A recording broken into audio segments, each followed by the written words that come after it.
Hello everybody, welcome back to my channel. Today I have the first part to a 4-part series for fall. It's going to be my fall fragrance list, top 10 fall fragrances, best fall fragrances in my collection. So this first part is the designer version. If you're interested to see what my picks are for the fall winter months in the designer world, then stay tuned. But first, if you're new here, welcome. My name is Maite. I review fragrances and products. I love all things that smell good. If you haven't done so already, please subscribe to my channel, give this video a thumbs up, and click the little notification bell so you can be notified anytime I upload a new video. I upload every Monday or Wednesday at 4. If you guys are interested to see what I did last year, it was just one list. My collection was a lot smaller, and there's going to be a lot of the same ones in this list, but I have a lot more to share with you guys, which is why I split it up into 4 parts. So there's going to be the designers, which is this video, and there's going to be my gourmands, and then there's going to be my animalics, and obviously niche and indie picks. So I'm excited to share these with you. This first one is Encre Noire à l'Extreme by Lalique. So good, especially because this is a budget-friendly fragrance. I feel like you get so much for your money. It smells a lot more expensive than what it is. I think you can get this for under $40 on FragranceNet is where I purchased mine. I prefer this formulation over the original, and the sport formulation is actually much better for like the hot weather, but this one is a lot heavier. The vetiver is much dirtier, much darker. There's sandalwood in here, and that sandalwood just makes it so sensual and very special to me. It's very powerful, definitely gonna last you all day, projects, you don't need a lot.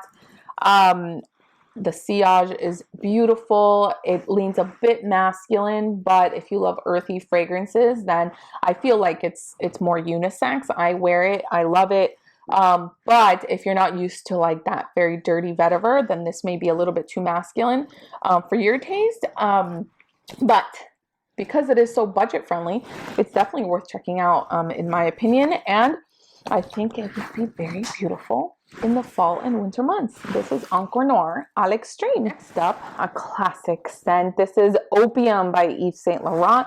This one's the Eau de Parfum formulation. If you can get your hands on a vintage one, then definitely do so because it has been reformulated, which is such a shame. This one I don't believe is a vintage formulation. I think it is a little bit older. I got it from an eBay seller that said it was vintage, but when I looked at the batch code, it really wasn't that vintage. I mean, I think it's from like the early 2000s if I'm not mistaken. Actually, not even. I think it's from like 2011, this batch code, if I'm not mistaken. We'll see. I don't know. I'll put the year somewhere where mine was from, but it is still beautiful. I believe the vintage might be even better, and I'm hoping I could find one.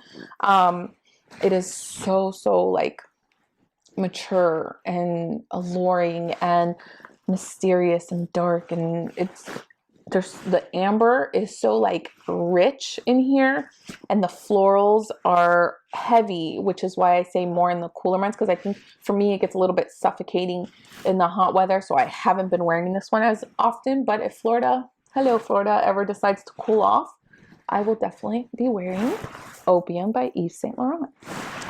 Next up, Terre Pure Perfume.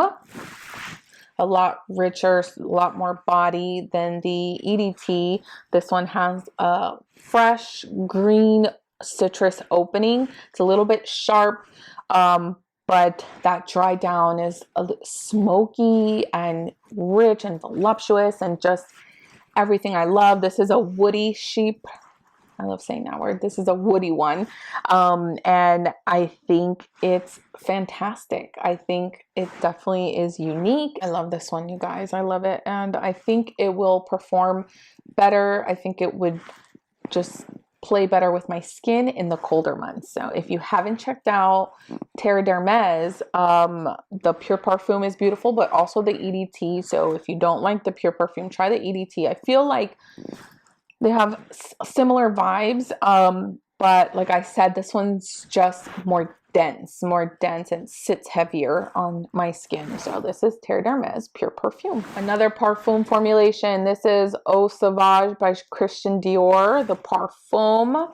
I have the 2017 formulation. The 2012 has a black label, and the only difference to me, to my nose, because I was able to smell that one, is this 2017 is a lot fresher, more citrusy, more green in the opening. This is a classic barbershop. There's lavender, there's citrus in the opening, and then the base is warm and rich. There's elemi in here, which adds this like resinous feel. There's woody notes, there's vetiver, so it's earthy, and it's just so classic.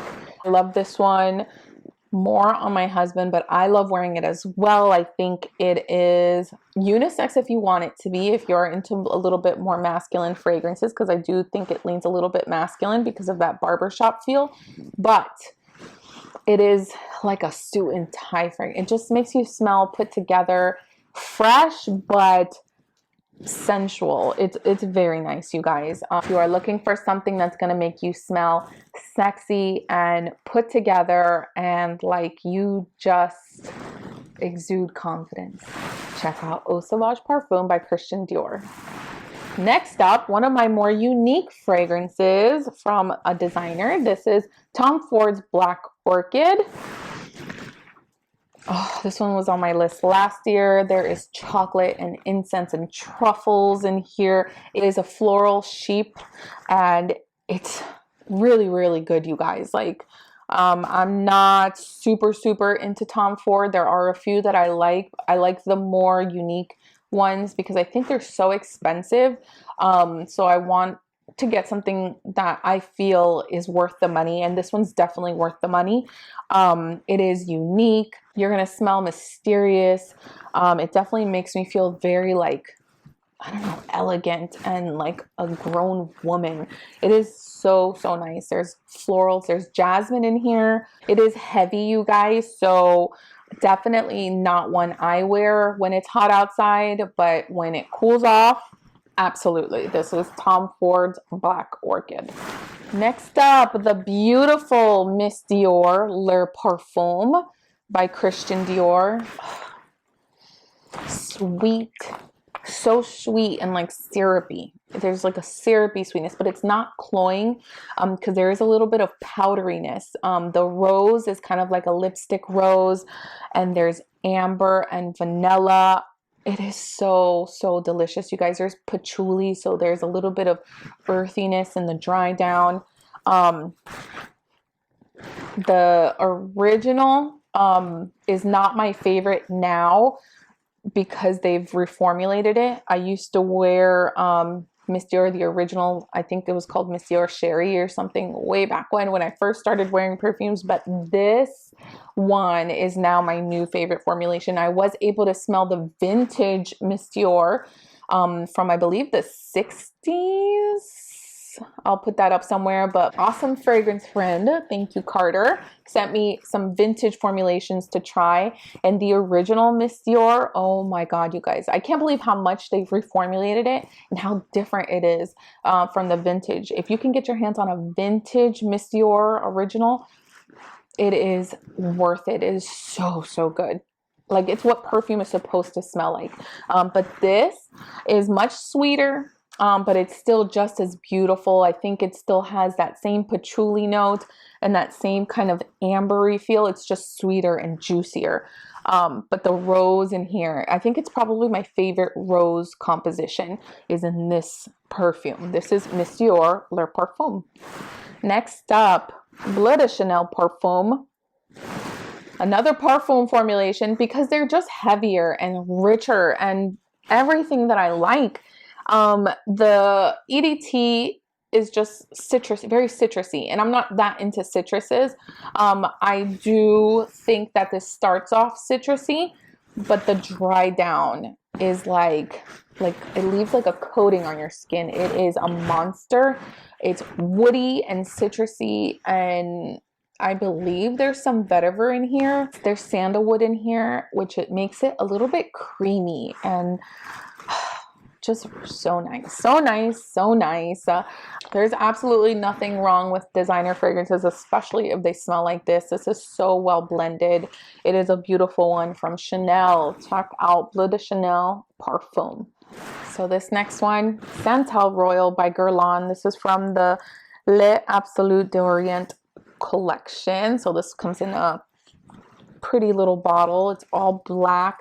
I don't think I can't even see how much I've used, but this one's a monster, you guys. It's heavy. It is smoky. It's dark. There's so much incense in here. It is a rose oud formulation, but not like you smelled before, because there's sandalwood and it's not sweet. Like, it is not that sweet. It's really not, compared to something like, what am I trying to think of? MFK's Oud Satin Mood. That's very sweet. This is not like that at all. But the sandalwood just makes it so sexy, and it's nice. There's leather in here as well. So there's just so much smoke. I love it. I love it, but it's dark and heavy, and you don't want to overspray this, or you may knock everybody out of the room. Definitely one for colder months. It's not good in this Florida heat. I have tried it. But definitely when it cools off, I am looking forward to wearing this one. This is Santal Royal by Guerlain. Next up, this one was on my list last year as well. This is Lancôme Oud Bouquet. You guys, this is a special fragrance. It is rose and oud, but there's caramelized praline.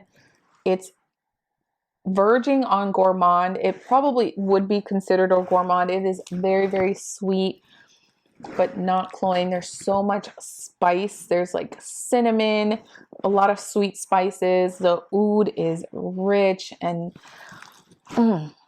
delicious, and it's smoky. Perfect winter fragrance. It is warm. It is cozy. If you're looking to get into the Maison Lancôme collection, I would recommend Oud Bouquet first. It is worth the hype for sure. It's just delicious. It is so delicious. I cannot stop smelling it, but in the hot months, it is no bueno. It gets very cloying, very heavy. It is a monster, another monster, projects like crazy, will literally last you 24 hours if you don't take a shower. It is not coming off your clothes, so definitely only spray on skin. This is Oud Bouquet by Maison Lancôme. Next up, and this was also on my list last year and will always be on my designer list, this is Dior Homme Parfum. Worth every penny. If you can find it, pick it up. It is a masculine iris, powdery, sandalwood, and leather. It is smoky. I personally don't think this is that masculine. I think it's perfectly unisex. If you love leather and you love iris and you love sandalwood, this is one to check out. Perfect for the winter because it is enveloping. It's just so comforting and warm and perfect. The perfect winter fragrance. Dior Homme Parfum by Christian Dior. All right, you guys, that concludes my designer winter fall list for 2020. If I mentioned any of your favorites, let me know in the comments. And thank you guys for watching. Stay tuned for my next list, which is going to be the niche and indie. If you haven't done so already, please subscribe to my channel, give this video a thumbs up, and click the little notification bell so you can be notified anytime I upload a new video. I upload every Monday or Wednesday at 4. Have a great one, you guys. Mwah.